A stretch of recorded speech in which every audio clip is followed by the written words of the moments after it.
Mənim əzizlərim, salam. Eman mətbəxinə xoş gəlmisiniz. Çox düşündüm, çox fikirləşdim və nəhayət qərara gəldim ki, bu gilasında mürəbbənin hazırlama prosesini videoya çəkim. Niyə tərəddüd edirdim? Ona görə ki, bu mürəbbəni mən tumlu hazırlayıram. Həqiqətən də bu mürəbbə tumdan daha dadlıdır, nəinki tumsuz. Siz bir dənə bu mürəbbənin görünüşünə baxın. Görünüşü gözəl olduğu qədər dadı da möhtəşəmdir. Bu mürəbbənin hazırlama prosesi çox rahatdır. Gilası yudum, saplaqlarını təmizlədim. 4 kilo gilasdır, 4 kilo şəkərdir. Və ləyənə, bu cürnə lay yığıram. Mən ümumiyyətlə mürəbbəni alümin ləyəndə bişirməyə daha çox üstünlük verirəm, nəinki çüyün ləyəndə. Bir də bunu da bir qeyd edim ki, ümumiyyətlə gənc vaxtımdan mən görmüşəm ki, analarım, xalalarım, bibilərim hamısı mürəbbəni bu cürnə alümin ləyənlərdə hazırlayıblar. Bu mürəbbə vaxt aparan mürəbbə deyil. Çox rahatdır. Burada vacib deyil ki, şəkərlə meyvəni saxlayasan, suyu çıxsın. Elə bir vacibiyyət yoxdur. Və şəkərlə meyvəni layla yığandan sonra 2 stakan qaynar su əlavə eləyirəm. Qazın tam xırda xodunu ayarlayıram. Bax, bu cürnə dəmir qoyuram və dəmirin üstünə mürəbbə ilə ləyəni. Və gözləyirəm ki, mürəbbə tam qaynara düşsün. 1 saata mürəbbə xırda xodda qaynara düşənə qədər, baxın görün mürəbbənin nə qədər suyu alınır.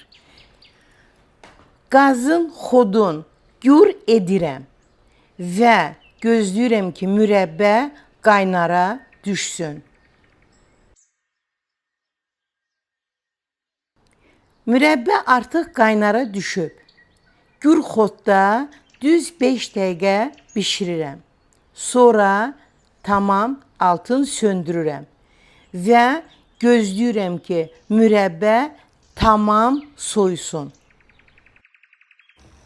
Mürəbbə tam soyub, ikinci dəfə qoyuram bişməyə, gür xodda ta ki hazır olana qədər. Mürəbbə gür xodda bişir. Mürəbbənin rəngi gözəl olsun deyə limon turşusu əlavə eləyirəm. Bildiyimiz kimi gilasın çox da o qədər ətri olmadığına görə mürəbbiyə vanil əlavə edirəm, qarışdırıram və hazır olana qədər bişirirəm. Mənim əzizlərim, bir məqamı qeyd eləmək istəyirəm. Dəfələrlə mürəbbə hazırlayanda vurğuluyuram. Mürəbbə bişən zaman köpüyü yığmıram. Ne üçün? Köpüyü yığan zaman mürəbbənin şirəsinin də bir hissəsi gedir. Ona görə də bişən zaman mürəbbənin köpüyün yığmıram. Bu mürəbbə tumla dadlıdır.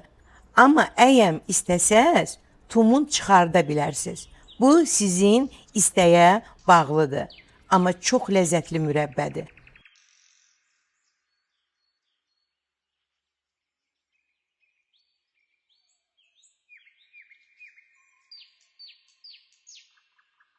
Mürəbbə artıq hazırdır.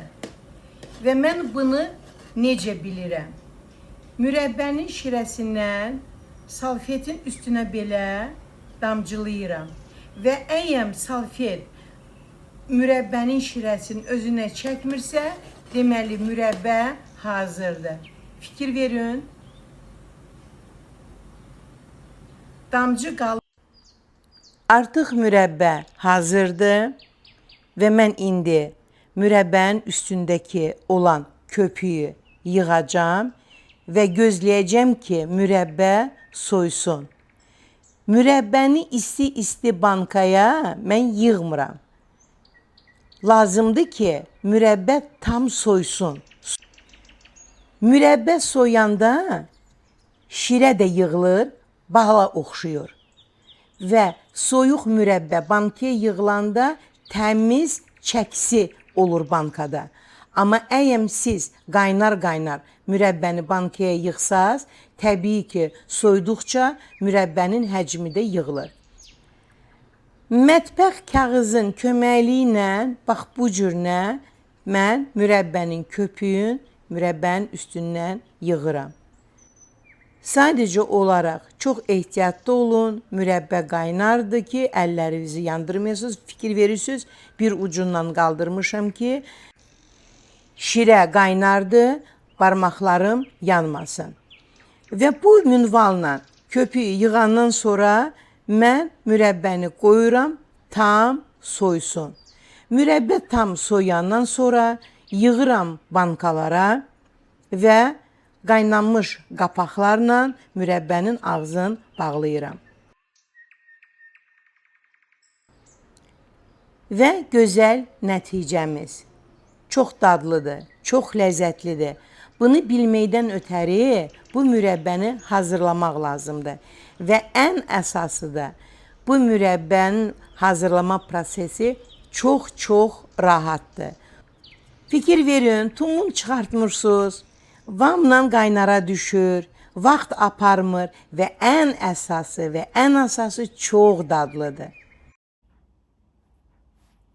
Dəqiq ölçülər, ləziz taamlar, maraqlı videolar kimin kanalında? Elmira Qadirovanın YouTube kanalında.